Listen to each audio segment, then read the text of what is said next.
All right, so who are you and what deck did you play? I'm Jonathan Bain. I'm from Minnesota. My team is Trip Sevens. Shout out to them. I played Swordsoul. I played Swordsoul because it's the most comfortable deck to me.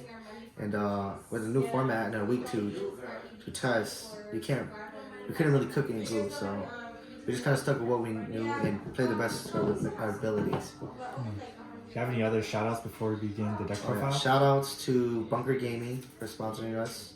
Shout out to VCG and shout out to Comet's Corner on TCG Play. Okay, nice. You could just get straight into the deck profile. Alright, so I played 3 Ecclesia. I played 3 Ecclesia because you value your normal summons going second. And going first, this allows you to play. But if you get Ash, that's the only place where they get Ash, this or Emergence. 3 Mo Yi, no question about that. 2 Tai, no question about that anymore.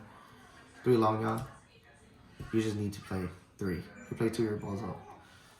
For the Tenyis, you max on them because they're engine and you can go second with them. Now, engine is weak because of the cash tier because engine versus engine cash tiers are stronger.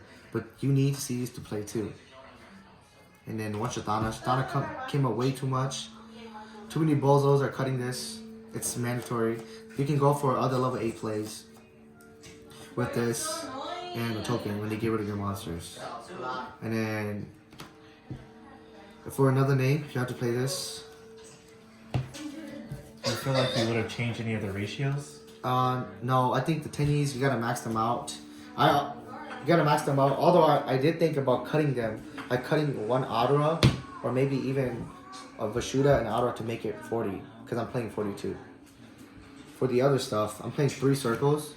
I think circle is needed because you can dodge and you can outplay your opponent, especially against a branded deck. A lot of stuff targets now. You just outplay your opponent. Desire, best card in Yu-Gi-Oh! And the way I'm doing my deck profile is I'm doing engines and obviously tech cards. I'll do hand shots last. And then blackout, you need it first and second.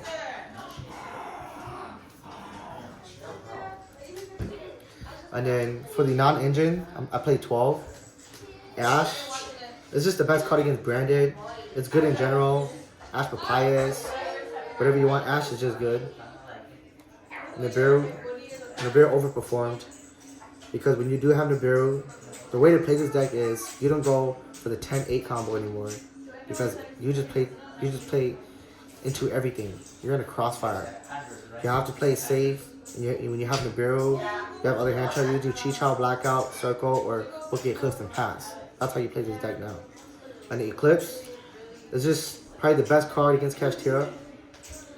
And it's good against Mirror Match. It's good against Brandon. It turns up the carrier. It's just good all around. Yes, it's ashable, but that's if they draw Ash. They better draw it. And then 3 Emperor, the best against tactics. Good all around. A better Veiler. And yeah, that's it for the main deck. Do you think you would have changed any of the tech cards you played? No, I think I would have kept these 12. I would have kept these 12 in. I would probably look into maybe making this deck 40. But that's pretty hard. Maybe cutting a circle and an Adora. So what was your overall theory with this deck going into this tournament? Going to this tournament, I think this deck is more of a mid-range deck now. You can't go all-out combo. You play mid-range. And you play with your hand traps and you play your Book Eclipse.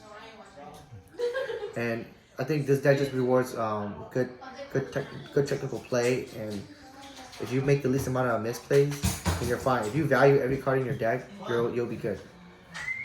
We'll go to the extra deck first. Play 3 monks and 1 shaman. I think 3 monks is mandatory because when you don't have a playable hand and you do the circle play by summoning, if you only have 1 Tenyi, you summon the Tenyi, you go into the monk, and you use that monk to add circle. And then Yazi, we need Yazi. Foxia. Arguably one of the best cards in this deck. It just does what you need it to do. It pops card, it bounces card, it summons back a card from the graveyard. Helps you go for the Chao Feng play against Drytrons, even against Drytrons. I sometimes summon it. Well, I did a cool play where they both evenly my teammates, and they were playing trap decks. So I knew he had to be on Labyrinth. So then I went to Chao Feng and I did Boxia, pop my Chao Feng, and add Ash to go to play against Big Welcome and the other Sanguine thing card, whatever shit. And then 2 of these, you need him. He's everything. Sometimes even when I'm locked into 10E cards, I just go into him so I get the negate for next turn. And he just helps you go for me because you get a search long young, obviously. Berserker is needed. Bozo still don't know that you can use this to summon Monk. I did a cool play where I had him on the field. I was locked into a Floodgate. I forgot what it was. And then I linked this guy away for him. And I just popped off. I just bounced. I think it was summon limit. I just bounced. I just used Vashuda and bounce. And then Dragite. Dragite was the flex spot for sure. I was thinking about running a second Chungus, because if Kashtira banished this and they summon BLS, we're pretty much screwed. We have no out to it. So I was thinking about running a second Chungus, but I don't know. I didn't think it would come up. And Dragite, I just expected to play against the branded deck, and although it negates the activation, it's just that good, and it's good against trap decks when you go for the 8-8-10. And then we have Chao Feng, obviously. This card, people want to cut it, but it's too good. It searches, please, it searches Ash. It locks light monsters out. It does way too much for this deck. Let me put these away first. Sinister. I summoned Sinister and Chungus way more than Baron going first. Or, not going first, but this guy more going first than Baron, because if they just burn down the gate and setting up 2 monsters on the field, you just add a Lava Golem, and one book Eclipse prompts the negate for this already. It's not worth it. Baron, I think it was one of the best going second card. Baron was one of the most broken going second because you could play through Nib and you could pop a card on the field. And there was a time where he had Aliber in a set card. I did Moyi reveal something, summon Boxia. No, before I did all that, I summoned Aura first. I did Moyi reveal something, summon Boxia. Boxia prompt to target the back row, and then to play around the bird, I did Boxia and Aura into Chao Feng, and then I just comboed off after that to play around like a Veiler or like an Imperm Nib. And then Chungus, this guy just wins games by himself because trap decks they can't handle him because the protection effect is not once per turn. He can't restrip a card effect by battle. He can just banish any card from the graveyard to protect himself, and it doesn't activate.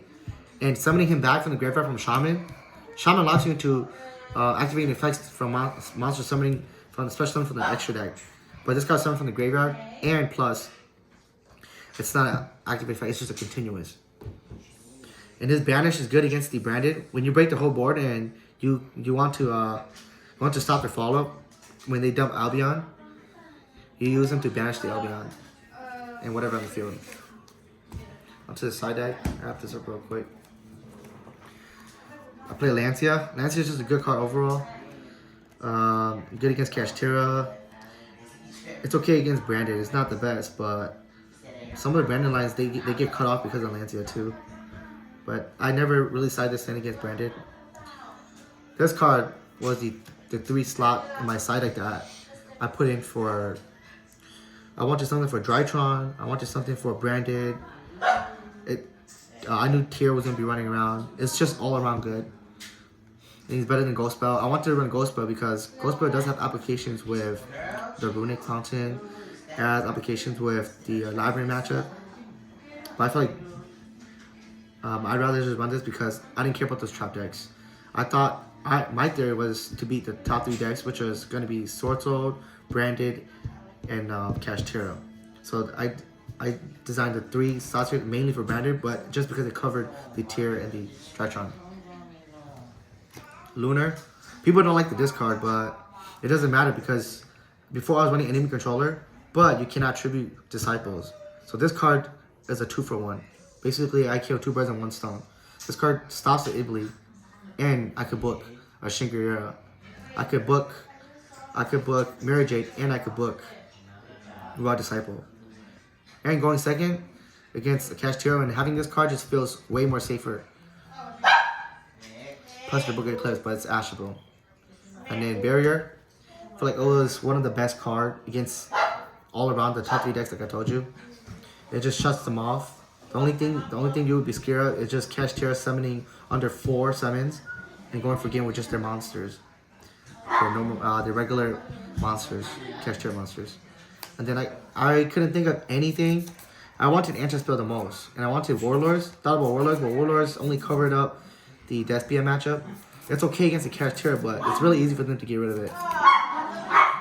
So I wanted a card that would work with all three decks, and it just goes back to this card again. So I ran 3 Trap Tricks.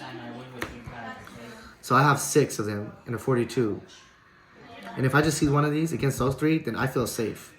But when I had anti-spell, you can't set an anti-spell against Swordsoul because they don't even run a lot of spells. So to cover all 3 decks that I wanted to, Trap Tricks is the best. Is there anything that you would have changed about your side deck? I chose to lose to the back row decks. I did play 1 Labyrinth round 3. I 2-0'd it. Dragon went big in there. And going first did play big row. But I think I would find space either to cut this or this for back row hate. Like 3 Cosmics or something. That's pretty much it. What did you play against and how did you do? All my matchups. So we were VIPs, so we got 2 round bye. Round 3, I won the dice roll. By the way, I won dice roll all day, which was pretty fortunate for me. Round 3, I played against Labs. I 2-0'd that matchup pretty quickly because I went first. And that was the match where I told you where I went. I saw my teammates getting even lead, and I knew that they were going to be on trap decks. The other teammates are on trap decks. So then I did the play where I summoned Baxia popped my own Chopping to summon out my level 4 monsters to synchro into Chi-Chao, and then add Ash with Chopping. Round 4, I played Tier Cash. He was a pretty good Tier Cash player. I went first. He bodied me because this deck is a mid-range deck, and we get bodied by full combo decks. Game 2, I had D-Barrier. That was pretty much game. D-Barrier, played it safe, played around Nib. I just had strong follow-up, killed him. Game 3, right when we get to Game 3, both of my teammates lost already. But I drew Ash, Imperm, DD Crow, Mogi, Emergence, and I drew Ecclesia for my turn. And he ended on... It was a really weak board because I used all 3 of those hand traps, and I stopped him. And that would have been game. And he knew it was game 2. We both showed our cards. Round 5, I played against Cashtero. Game 1, I played safer on Nib. I had Book of Eclipse, Blackout, hand traps in hand, and follow up with Chi-Chao. That's pretty much it. It's pretty much perhaps game 1. Game 2, he set up his board. He had D-Barrier. That's pretty much it. Game 3, I drew Trap Tricks. That's pretty much game. Just played it safe. Like I said, the whole day I just played it the safe way, and you just played mid-range. You just played mid-range control. You just played Swordsoul control. And then round 6, that was the only game. That was the only game the whole day I dropped. Other than that, I was X1. Even when we lost and dropped in round 8. I got 2-0'd. I misplayed against game 1. I got bodied because he just full combo, and he was playing Thrust. Game 2, I went first.